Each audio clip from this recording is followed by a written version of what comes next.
Yalongbaydagi Hiltonga keldik.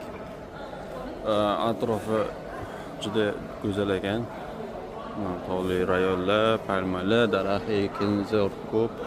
Tekin bunaqa sok bilan shirin ekan, ichib ko'rdik, yaxshi. Mana ko'y sokimi shunaqa ekan, shamlar g'asiz qilar ekan. Общий ko'rinishi mana shu. Kirish, reception, mayda juda shirinliklar sotar ekan.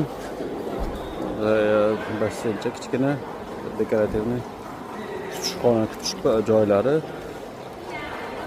To'rida plyaj, hamda igrovoylar bor ekan. Bu yerdan ikkinchi resepsiyon menimcha.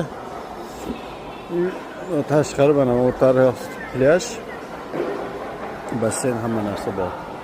Acha qo'yishgan, yangi yo'l oldi. Hammasi cho'kdi.